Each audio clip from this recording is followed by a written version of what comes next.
All right. I think we'll jump right in at this point.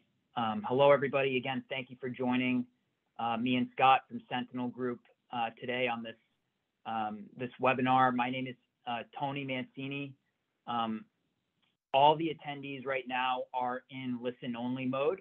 We have a Q&A session at the end of the presentation, but we want to make this as interactive as possible for everybody on. So you're welcome to pump your questions into the chat or the Q&A features of the Zoom as we move throughout the presentation. But again, we'll set aside some time at the end for that as well. And then this webinar is going to be recorded and distributed afterwards to everybody that registered. And it will also be available on our website at sentinelgroup.com. Without further ado, I'm going to turn it over to Scott. Again, Scott is our head of health and welfare, the business unit here at Sentinel. He joined us in 2008, I believe, and handles, again, all of our FSA, HSA, HRA, and COBRA services at the company. Without further ado, Scott, I'll let you take it away from there and talk to everybody about your agenda for today. Thank you, Tony, and thank you everyone for joining today. We appreciate it. As Tony mentioned, the topic for today is regarding COVID legislation and changes that are coming soon. And specifically today, we're going to talk about COVID legislation that impacted plans like pre-tax benefits such as FSAs, HSAs, HRAs, as well as COBRA benefits. That will be our specific area of focus. In terms of the agenda, we're going to frame it up in 3 sections. We're going to talk about legislation that came and went. We're going to talk about legislation that actually stuck around and is here to stay, and legislation that is ending soon. And the idea today is to clarify some of the confusion that's out there about this legislation, because there was quite a bit of it. And for a 2-year period, there were a number of pieces of legislation that came out that impacted these plans. And we found that plan sponsors and benefit brokers and consultants and plan participants are really having a tough time keeping track of the legislation and the plan provisions that are still available and the plan provisions that are no longer available.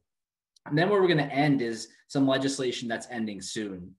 So what you're seeing on the screen is a table that covers a lot of the key pieces of legislation related to, again, the FSA, HSA, HRA, and COBRA world specifically.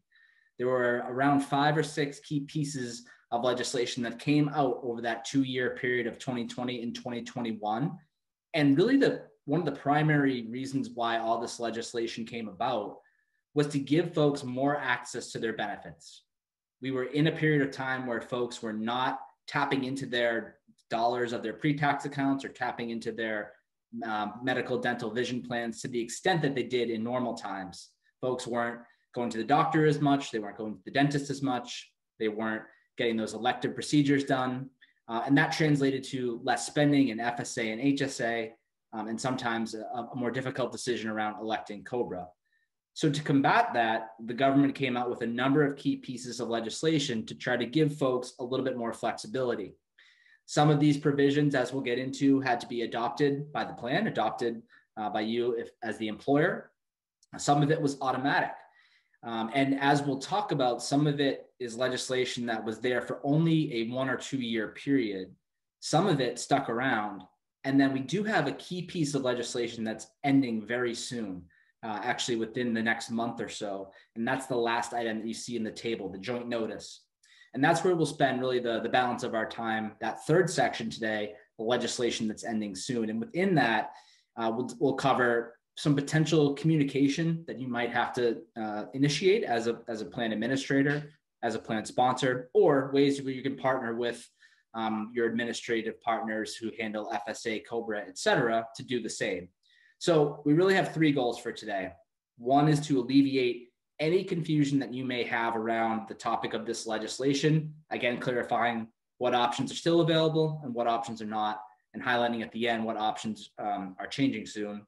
We're going to discuss any action that you may still need to take as a plan sponsor or help your clients with if you're a benefits consultant in terms of a plan document update or communications. And then lastly, again, we'll share some timely information around that legislation that's ending soon. So let's start with legislation that came and unfortunately went. And the biggest example of this was with the Consolidated Appropriations Act, also known as the CAA. This was a piece of legislation that was very impactful to the FSA world and came about at the very tail end of 2020. I think it was passed just after Christmas in 2020. And the CAA had five key pieces of five key options related to FSA plans specifically that an employer could in fact adopt. So these were optional things, optional provisions that an employer had to positively opt into. It was nothing that came about automatically. And you can see the five key provisions up on the screen. The first two, however, were by far the most impactful. The first option was an option where an employer could allow for a full carryover of health and dependent care FSA funds from one year to the next for both a plan year ending in 2020 into 21, and then again a second time for a plan year ending in 21 going into 2022. For those employers who offer an FSA plan, you know that typically a health FSA can have a carryover, but it's up to a certain cap, and dependent care can't have a carryover at all. So this was really a revolutionary option in terms of what it allowed an employer to do. And again, the reason for it is it goes back to the fact that folks were having a tough time, spending their dollars. And this was a way for them to, help give a more flexible option where they can tap into those dollars for a longer period of time. And the second option was the grace period extension. Now, for some employers, when they offer an FSA plan, instead of a carryover, they have what's called a grace period extension or a grace period. And a grace period is an extra 2.5 months at the end of the plan year where you can actually continue to spend against your prior year balance. You cannot have a carryover and a grace period for a health FSA. It's one or the other. And you can have a grace period for dependent care, unlike the fact that the carryover does not exist for the DCAP. So this is an alternative option. And if an employer offered this, it allowed this grace period to be extended from the normal 2.5 months out to a full 12 months. So again, giving folks a lot more time to tap into their dollars. So again, these were provisions that an employer had to opt into.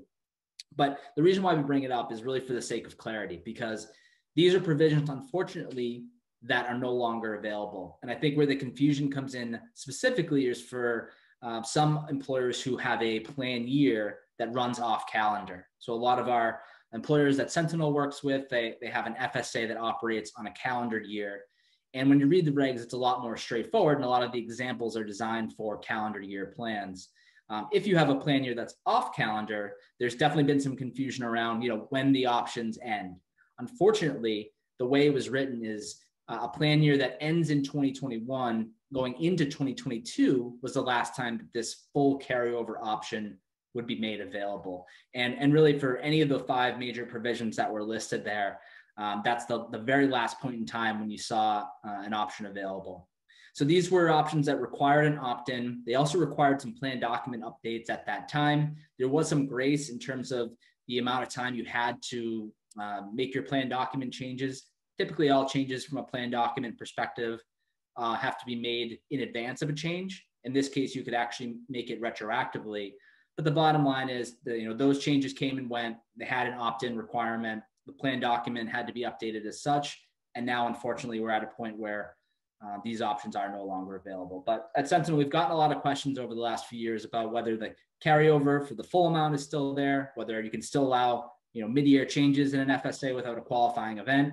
And while those were great features of these plans, unfortunately, it was only for that period of time.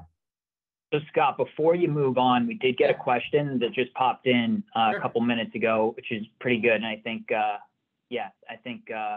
it pertains to this slide. So the IRS has increased limits on many savings plans. But do you see this happening on a more permanent basis for specifically the dependent care FSA anytime soon?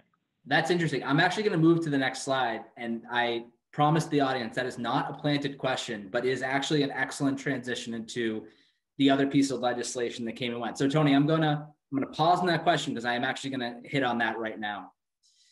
So the other piece of legislation that came and went was the American Rescue Plan Act, also known as ARPA. And ARPA had two major provisions. Again, we're talking about provisions that impacted the Health and Welfare Administration world of pre-tax accounts and COBRA. And one pretty impactful piece of this was the fact that a COBRA subsidy was offered. So for folks who had had a involuntary termination over a certain period of time, it was offered to those individuals to essentially get free COBRA, free medical, dental, vision coverage for a period of up to 6 months from April through September of 2021. So that option came into play for that period of time and then was no longer offered. The other piece was that this legislation offered a temporary increase to the dependent care FSA maximum. So for those employers who offer a dependent care FSA, you probably know that the maximum has been $5,000 since the dawn of time, essentially. So since these plans were beginning to be offered, it's always been at $5,000 and has never been increased. So this was the first point in time where we saw the option for an increase. Unfortunately, it was temporary and was only for the 2021 calendar year, which again, going back to the plan year versus off-calendar plan year discussion, this made it really challenging for off-calendar FSA years to adopt this provision. You had to do a lot of juggling. But even for folks who have a calendar year dependent care FSA, it wasn't necessarily something that was widely adopted because there are other stipulations that came with it.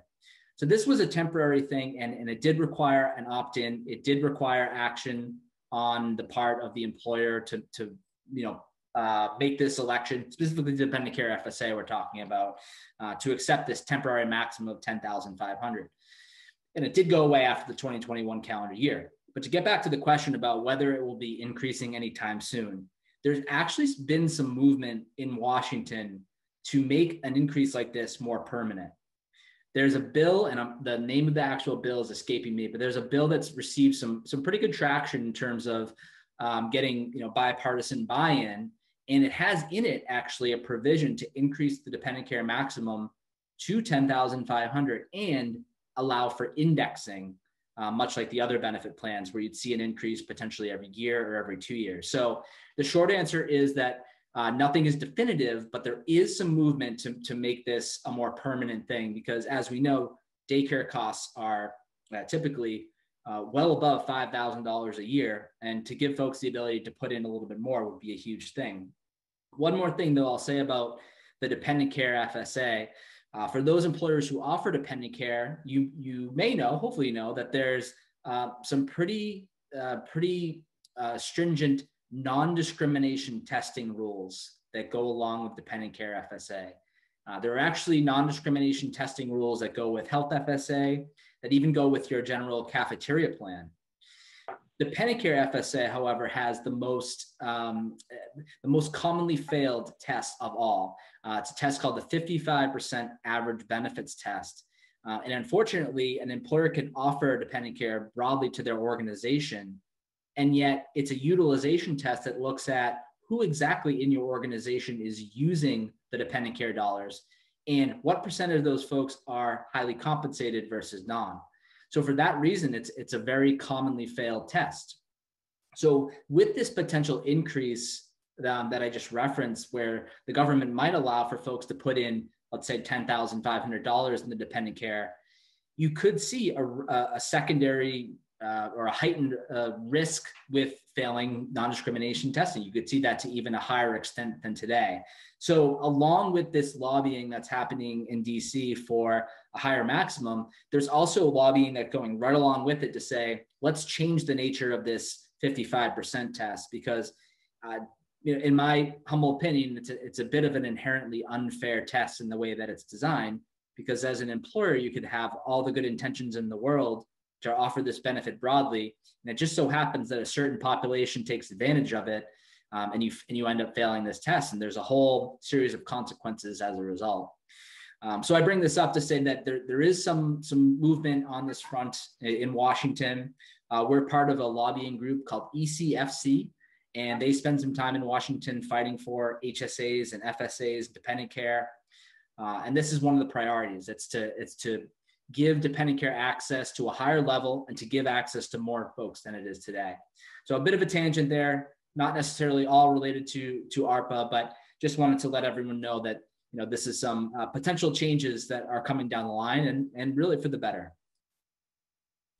All right, so those were the two pieces of legislation that came and went. Now we're going to shift gears and talk about a couple items that actually are here to stay.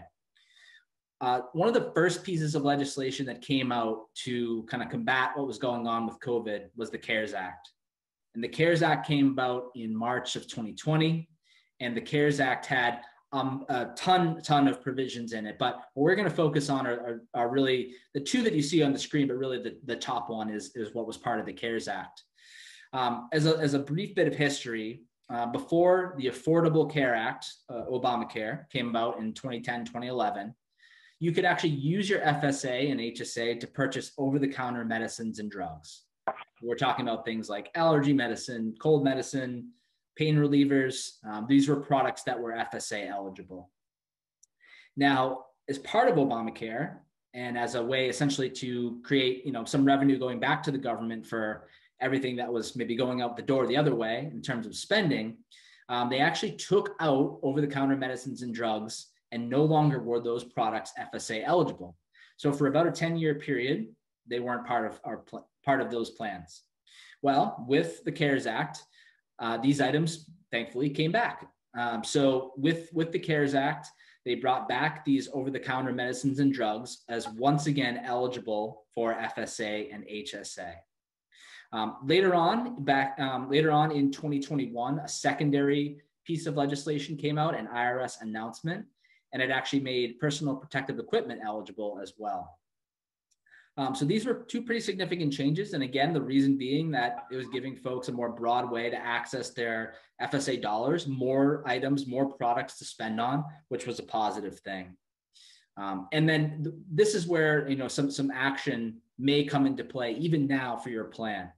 So at the time, every employer, if you offer an FSA, you do or should have an FSA plan document. This could be typically part of a Section 125 or a broader cafeteria plan document, but there's something that governs your FSA that provides all the necessary language for you to give out information to employees and for you to administer the plan properly, or for a company like Sentinel to administer the plan properly. And in this document there is a definition of what is considered to be an eligible expense. In Sentinel's world, as an example, our plan documents actually specifically carved out over-the-counter medicines and drugs. So we actually had to take action at this time to update these plan documents to have a new definition of what was eligible and reference the more updated list, so to speak, or the more updated definition. So we say that to let you know that it's possible you have to take a look at your own plan document if you want to accept these provisions, and most employers do. And if you've been allowing it, especially for a couple of years, you do want to make sure that your plan document language either was updated at that time or will be updated to make sure that you reference the broader definition, which is inclusive of the OTCs. I'm going to jump in, Scott, with another quick question. Sure. First of all, one comment and one question that I just want to share. So a participant mentioned that they in the past used the top 20 rule to determine their highly compensated employees. And of course, it required us to change our plan documents and other ERISA plan rules as well. So it just came in right as you were saying that as well. So indeed. And then there's another question that's a little bit less open-ended. It's a little bit specific. So doesn't the CARES Act also define menstrual care products as qualified? Yep. To that second question, the simple answer is yes. So in addition to OTC medicines and drugs being eligible, menstrual care products were in fact included as well. That's a great addition by the audience member. And then going back to the first comment, the first comment was actually, it was referencing the non-discrimination testing that I was talking about. And I believe the comment was about using or applying the top 20% as a way to define your HCEs. And that, when you do non-discrimination testing, you have to define each of the different tests who they call your prohibited group is. Essentially your high earners or key employees, it depends on the test. But there is a sort of fork in the road with respect to HCE definition. And you can define your HCE either by using what they call the look back method or the top 20% method. And the top 20% theoretically shrinks your HCE population to a smaller group. So I think the commentary around that was explaining, the methodology that employer uses, which is probably a little bit less common than the look back method, but is still widely used. Any other questions out there, Tony? Nothing. Okay, keep it going. So one other piece of legislation that's here to stay. Also in 2020, we saw IRS Notice 2020-33, and this was a big win for FSAs everywhere. So everyone who knows FSAs typically knows them as the use it or lose it benefit. Unfortunately, it's a tag that gets associated with FSAs. But in 2013, we saw for the first time the adoption, or the introduction, I should say, of a carryover provision for the health or limited purpose FSA. So prior to that, you could only offer what's called the grace period that I explained a little bit earlier, but you can never carry forward your funds fully into the next year. That option just wasn't allowed until 2013. And then we had the introduction of a health FSA carryover with a maximum cap of $500. That was the most you could carry forward from one year to the next. And that cap sat at $500 right up until 2020, until this notice came out.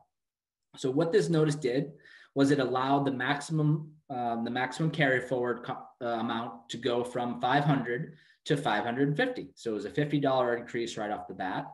And then second to that, it allowed for this amount to be indexed for cost of living. And the way that actually is going to work is that the carryover amount is going to sit at 20% of the contribution rate for the year. So as an example, the contribution limit for 2023 is $3,050 for a health or limited purpose FSA. That means that the carryover maximum was actually bumped up from $550 to $610 in 2023 to keep up with that 20% marker.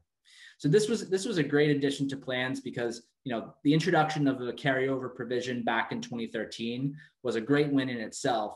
But now what we see is the ability for a little bit more money to be left over in the plan at the end of the year and carried forward. And that alleviates some anxiety that, employee might have about this topic.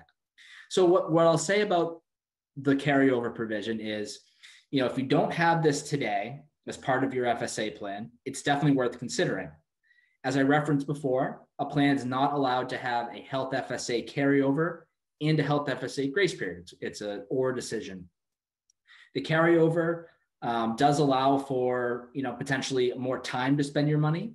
It's also a little bit more compatible with health savings accounts. So if you're an employer who offers both HSA and FSA, the carryover allows for a little bit more flexibility in terms of the coordination between those two. So if it's not a provision that's part of your plan today, it's definitely worth considering. And if so, a plan would be required to formally adopt it via a plan amendment. And you'd have to make sure that the employees that are participating in the plan, and maybe even those that aren't, are made aware of this change as well, and either an update to your summary plan description or maybe an SMM, a notice that would go out to folks about the change. Scott, do you just want to confirm for everybody if the carryover, is that available for both healthcare FSAs and dependent care FSAs, or one or the other? Yep. So the for the carryover it is only allowed for healthcare and limited purpose FSA. It's not allowed for dependent care. The only time that it was allowed was back in that first slide I got into with the Consolidated Appropriations Act. There was a brief blip in time where you could have a dependent care FSA carryover, but that's one of the provisions that's unfortunately now sunset. So for dependent care, you can only have either a grace period or really nothing, or have folks spend their money by year end. Excellent. And then we did get another one in the chat, Scott, that you can choose to address now or later on, but sure. What percentage of clients are you seeing using the grace period feature versus the carryover feature, or neither? Is there one that's emerging as the preferred approach that you're seeing? Yeah, interesting. So I would say within our book of business, the way it unfolds today is it's probably a pretty close to 50-50 split. The last time I looked at this data, it was probably 55% call it 55% carryover, 50% grace, and like 5% none. We have very few clients actually who don't offer one or the other. And then to the second question about which is the emerging trend, we've definitely seen a lot more move towards that carryover option. So that's definitely been the trend, is that percentage keeps growing year over year. All right, and as the last piece of this, we're going to move into some legislation that will be ending soon, as I referenced earlier. So back in 2020, we had another piece of legislation. Is referred to, it has a couple names. It was referred to as the joint notice, the final rule, but the actual piece of legislation was the EBSA Disaster Relief Notice 2020-01. And really what this did was it defined March 1st, 2020 as the first day of what they called the national emergency. And what this specific legislation did was it extended out the timeframes that are associated with certain benefit plan actions. And what it covered was HIPAA special enrollment, but where our focus will be COBRA and claim filing deadlines. And initially when it came out, what it said was that an individual's time frame to sort of do certain actions within COBRA, and I'll get into what that is in a moment, and to file their claims and make appeals for claims, these were extended out for really an undefined period of time until the end of the national emergency plus 60 days. So there's a couple terms involved here. There's national emergency, and then the period of time when the national emergency ends plus 60 days. That whole time is called the outbreak period. So what they said was these timeframes, they use the word tolled or suspended to be another word for it. These timeframes are suspended until that period ends, until the end of the national emergency plus 60 days. And for the first year that this was in effect, we had these very ambiguous end dates because we did not know when the national emergency was going to end. COVID was obviously something that no one knew how it was going to unfold or where it was going to go. So you had this period of time where we were really in limbo. Thankfully, about a year later, we had a second disaster relief notice, 2021-01. And what this piece of legislation clarified was that these extensions that we're talking about cannot be suspended for more than 12 months or 1 year. So it finally put at least an end date for each of these actions that were originally just very much up in the air. So again, two pieces of legislation we're talking about here, but it was all about these extended timeframes. At first a little ambiguous, but then you got that at least clarifying definition that the extensions would not go for more than a year. So what it really meant was whatever action you were talking about was suspended for a year, and then it kicked in. Then the timeline would kick in. So a couple examples here of what we're talking about. I mentioned HIPAA special enrollment. For COBRA, that means the timeframe to elect COBRA, which is typically 60 days, now becomes a year plus 60 days. The timeframe to make initial COBRA payment is 45 days after election, also suspended. Timeframe to make your monthly or subsequent COBRA payments, typically every 30 days, again, suspended. So everything, really within the COBRA world that had these deadlines associated with it was pushed out. From a claims perspective, what we're talking about here are ERISA plans. So a health FSA, a limited purpose FSA, and an HRA. These were the benefit plans that were included in this. And what it said was that the claim filing deadlines were pushed out for this extended period. Now, just to be clear, you can see that note at the bottom of the screen. This is different than the carryovers that we were speaking of before. This did not in any way give folks a longer period of time to spend their money. It gave folks a longer period of time to submit claims that were incurred during their plan year. So as an example, most FSA plans have what's called a run-out period. And before I've used the term grace period, a run-out period is a little bit different. A run-out period is a period of time after your plan year where you can submit claims that were incurred during your plan year. And a typical run-out period that we see is 90 days. That's the most common example. And what this said was your run-out period, if it was typically 90 days, would not start until a year from its original start date. So it really becomes a year plus 90 days to submit your claims. So you had these really elongated period of times for these events to take place. And just to be clear, this was not anything that an employer could opt into or opt out of. These were applicable no matter what. So that's what it did include. What it did not include, you can see on the right side, non-ERISA plans like a dependent care FSA actually did not fall within scope. HSA did not fall within scope. And of course, your HSA, you don't necessarily have timeframes that you have to draw your money out. So a little bit different there. But really, again, what we're talking about in terms of pre-tax accounts, health FSA, limited purpose, and HRA, and then COBRA. So for our purposes, those were really the big events. So this is just a quick visual of what this might look like. And really what's embedded in here is both an FSA example and a COBRA example. So on the left side of the screen, you have a plan year that begins. So let's call it, January 1st, 2021. And then you have, as the next event, the plan year ends. So December 31st, 2021 as an example. In normal course of business, in normal times, if a plan had a 90-day run-out period, it would begin, in that same example, on January 1st, 2022. And it might run for 90 days or whatever the plan's run-out period is. But because of these extensions, there was 365 days before that run-out period actually began. So in that same example, plan year that runs from January 1, 2021 to December 31st, 2021, that run-out period is technically suspended until January 1st, 2023. So an extra year, and then the 90-day clock kicked in and your standard period applies. And the same would go for a COBRA event. So the event occurs, you have 365 days, and then the 60-day election window for COBRA begins.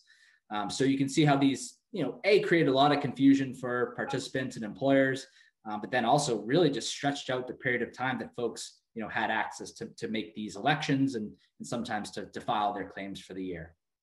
Okay, but the good news is there's an end in sight, finally. So after 3 years, there was a White House statement that came out in January that stated that the end of the national emergency will be May 11th, 2023.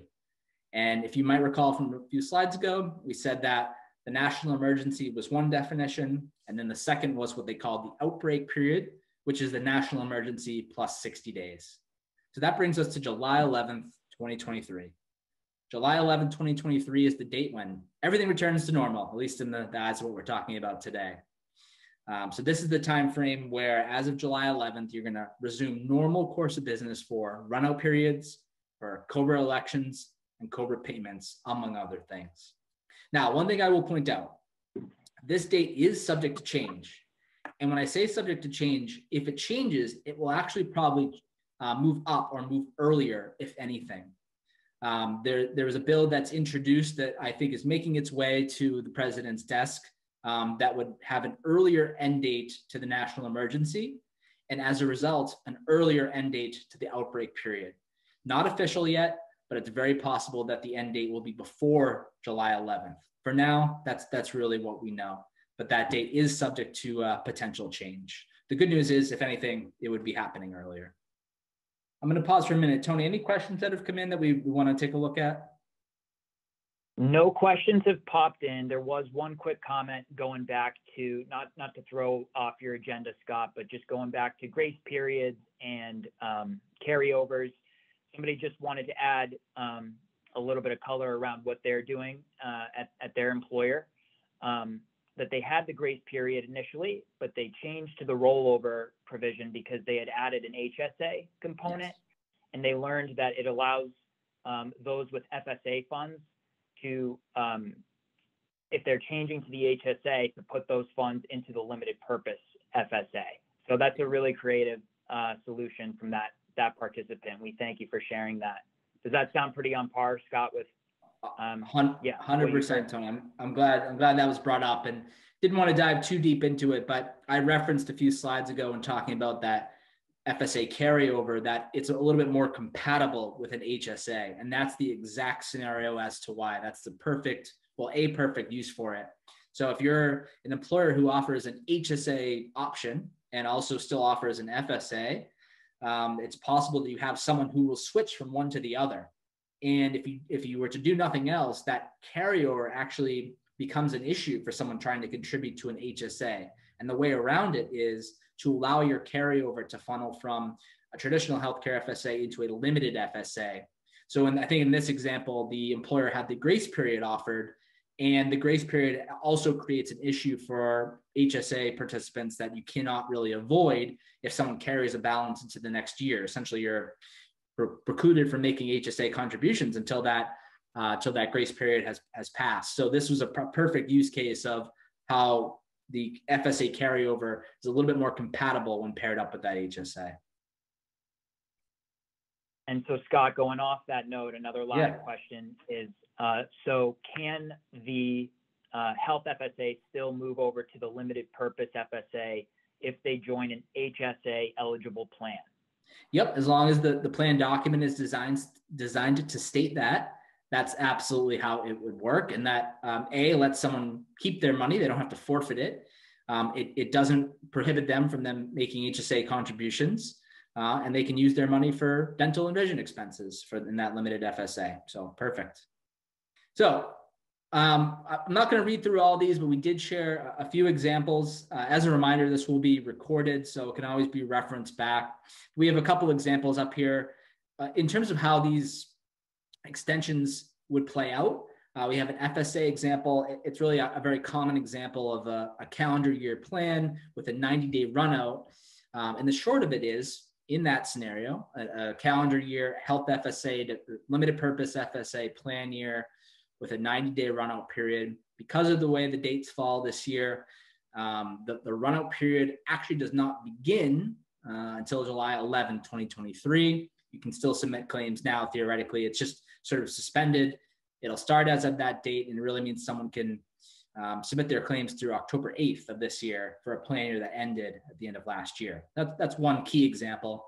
The other examples that we have are a 2022 COBRA event date and someone electing COBRA, and then a 2023 COBRA event date, but prior to July 11th. Because remember, as of July 11th, or maybe earlier if it ends sooner, after July 11th, everything really returns back to normal. But we have a couple examples there, and just really the key takeaway is before these changes happened, and I should say when we were still in this extended period, if a COBRA event happened, the short of it was someone would have a year plus 60 days to make their election. Now that we're getting close to the end of the outbreak period, that might change. So we also have an example of someone with an event in May of 23, and to show how that would play out, where that individual would have a little bit longer than normal. They would have more than 60 days, but they would have until September 8th, 2023 to make their COBRA election, no longer a full year, because that's, again, going away. And then as of July 11th, back to the normal 60 days. So just a couple examples for folks to look at. Okay, so in summary, 3 years later, we have finally some normalcy with respect to these time frames that have been really in limbo for a period of time. And what it does mean is that there may be a necessity to update some communication. So if you're communicating to FSA participants, it's possible you want to make them aware of the fact that you definitely want to make them aware that they have these extended timeframes available to them to submit their claims for the year. And then, of course, with the COBRA folks, you want to make anyone who's enrolled or pending an election available, make them aware rather of the fact that these extensions are no longer going to be an option.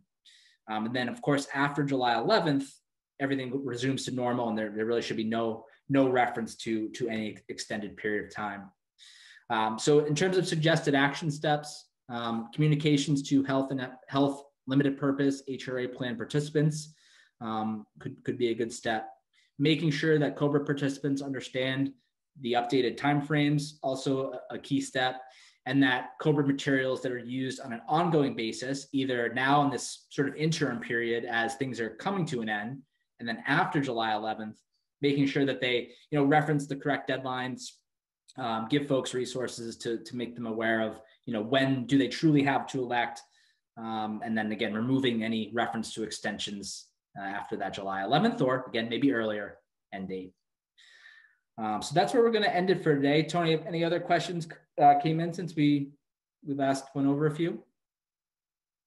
Nothing's coming in right now, but we can give it maybe another minute and see if some stuff bubbles up. I guess something that I have heard in talking to HR people and management on this stuff a little bit is, what are the repercussions, Scott, for if any, not sending out communications to your plan participants and your COBRA participants? Are employers legally bound and legally obligated to be doing that? If you just want to add color to the communication piece and how people should be going about that for their plan participants. Yeah, there's actually no mandate to do these communications or to communicate to these constituencies, but it's certainly suggested, and it's probably better to make people aware. But yeah, there was truly no mandate put in the notices. There was a question about whether Sentinel as an administrator, because we were speaking really broadly in this about just actions required, but the question was, will Sentinel be sending out communications to our COBRA QBs regarding the end of the extension? And the answer is yes. We're actually, for any of our COBRA clients, we're going to be sending out a mailer to COBRA participants or QBs, letting them know about the end of the extensions. We also have some website. There's a website that's referenced in our COBRA communications, going to be updated to reference the end of these extensions. So the short answer is yes, we will be communicating out to our COBRA population. Thanks for catching that one, Scott. And then for COBRA delayed elections, is the 18-month or 29 or 36-month COBRA period delayed too? Yeah, so when you elect COBRA or when you're offered COBRA, the amount of time you're allowed to stay on COBRA varies depending on the type of event. So if you, for example, terminate employment or have a reduction in hours, that allows you to stay on COBRA for a maximum of 18 months. If you receive Social Security disability determination, you can actually stay on for 29 months. If you have a dependent event, if there's a divorce, that individual who's the dependent gets 36 months of coverage. So I think the question was, is there any extension to those amounts of time, those number of months that's embedded in here? And the answer is no. Really, I guess of all things in COBRA, that was the one thing that was untouched. The amount of time that you could be on COBRA did not change as a result of these extensions. It was really just the amount of time you had to elect COBRA and then to pay for it. But the 18, 29, 36 months, those were not extended in any way. Well, I'll just leave it at this. If you do have questions that either you didn't get to put in the chat or maybe we didn't answer in the way that you were looking for today, you can certainly reach out to either myself or Tony. Our email addresses are up there on the screen, and you can feel free to use us as a resource. Yeah, going off of that, thanks, folks, for those who participated and that listened in. Again, this conversation, we're happy to build on it going forward. Reach out to us anytime with specific questions. And on this next slide, that next note, we have an annual, very popular event coming up called Educational Exchange, or edX for short. It's May 17th and 18th.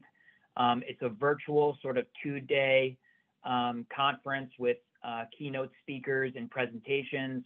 We also have some upcoming webinars, as you see on the left-hand side of the slide there, coming up this month in April.